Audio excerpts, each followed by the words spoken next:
From being an alleged anti-vaxxer to smashing his racket all the time, here's why Novak Djokovic is the most hated tennis player.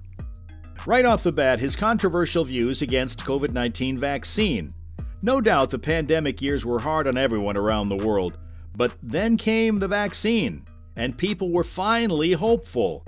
At this point, Novak decided to declare himself as being against vaccination. Epic timing, right? For obvious reasons, that comment didn't go down too well with the tennis world or generally. But the Serb didn't let the criticism get to him.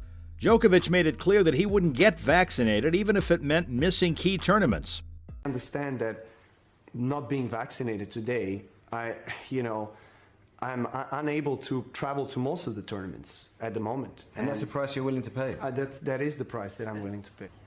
Ultimately. And just when the people were forgetting about his controversial comments, the tennis star decided to organize a tournament, the Adria Tour, in the middle of the pandemic. Who in their right mind even does that? The guy didn't really have bad intentions since he was trying to raise funds for COVID-19 relief funds, but there clearly were other safer ways to do it.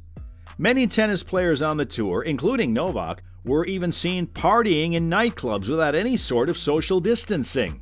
So it didn't take long for players to start testing positive for COVID-19.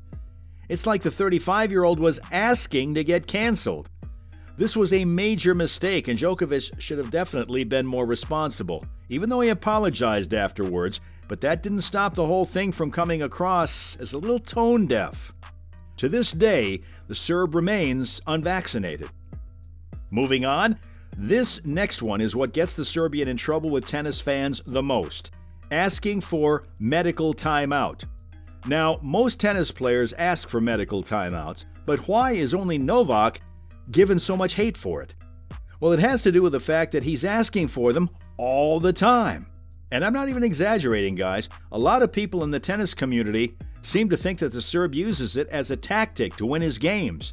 If you watch some of his heated games, you'll notice that whenever he's losing and wants to break the momentum of his opponent, Novak will ask for a medical timeout. Fans saw it happen at the 2016 US Open final, as well as at the 2020 Australian Open. To be honest, that's pretty clever, even though it's not fair to his opponents. Even fellow tennis players like Pablo Carreño Busta and Andy Murray have accused Novak of using it to his advantage. One of the biggest reasons behind this criticism is the fact that after every timeout, Djokovic performs better than before and goes on to win the match. So it doesn't take a genius to figure out that something fishy might be happening there. To be honest, countless other players have used medical timeouts to their advantage, but for now, it seems that the Serb must carry the burden of criticism for it. Now, the next reason might not have been the fault of the tennis icon completely, but that clearly didn't matter much to his haters. It's Novak's father posing with Russian fans. It all started when Novak's dad, Serjan, was seen posing in a video with fans who were waving the Russian flag. And as y'all might know, nobody's a big fan of Russia right now given this whole invasion of Ukraine. Not only that, but the flag had Putin's face on it. You can even hear people surrounding him shouting "Long live Russia" in the video.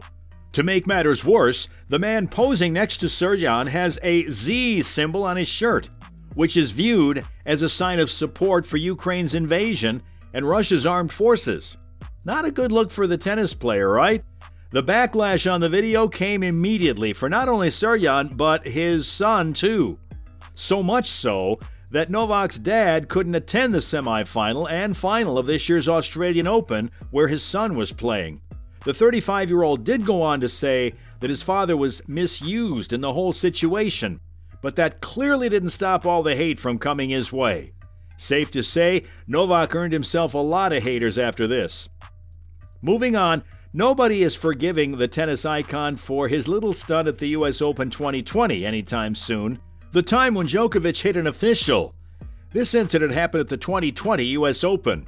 Novak was playing against the Spanish player Pablo Carreño Busta. The Serbian was losing his nerves and growing frustrated toward the end of the first set. So clearly not thinking straight, the Serb pulled a ball from his pocket and smacked it with his racket. What came next was probably something he regrets to this day. The ball managed to hit a line judge who was standing just 40 feet away from him. It hit her apparently with so much force that she was left gasping for air and needing medical attention. Geez, that sounds pretty painful. The tennis player immediately apologized for his mistake, but it didn't matter. For the fans, it was a really poor show of emotions, and it gave them another reason to hate Djokovic. As punishment, the Serb, who was unbeaten in 2020, was disqualified from the tournament. This video wouldn't be complete if I didn't talk about Novak's on-court antics. Yep, I'm talking about the tennis legend letting his emotions get the best of him. The tennis world knows that Djokovic has a habit of showing his temper on the court, and that doesn't help his case at all. The tennis star is often seen smashing his rackets after losing a set or a match. It's happened at the Davis Cup, the Olympics, and even at the US Open final. Fans just find the guy too annoying, aggressive, and emotional. His fiery temperament is something that spectators don't get to see in his rivals, especially in the case of Roger Federer and Rafael Nadal. Just search Novak losing his cool on the internet, and you'll find tons of videos of him shouting at fans in the stands and yelling at a ball girl. This habit is something that has caused him much trouble, like at the 2020 US Open that I mentioned before. Not getting angry while playing tennis requires a lot of effort and work, but it's not impossible. At the end of the day, all these outbursts and anger just paint a picture of Djokovic being a sore loser, something that fans definitely don't like. But perhaps the greatest reason for hating on Novak will always remain the next one: Djokovic versus Roger Federer versus Rafael Nadal. They're called the Big Three of tennis, but it's clear to everyone how Novak is clearly the outcast in it. Now the thing is that when Djokovic is facing anyone else, the crowds will cheer him on and show their support for him. But as soon as he faces Nadal or Federer, the fans turn their back on him. Maybe it has to do with the fact that a majority of fans love Nadal and Federer, so in the end it just leaves little space for Novak to make some of his own. But it's not like the Serbian doesn't have a lot of fans. He does. But the hate compared to the other two is just so much more. Many people believe it's only because he came in between the rivalry of Nadal and Federer. That too when it was at its peak and fans couldn't get enough of them. People were just unhappy with the fact that the Big Two became the Big Three. You know what they say, two's company, but three's a crowd. Well, there you have it, the reasons why Novak Djokovic is disliked in the world of tennis.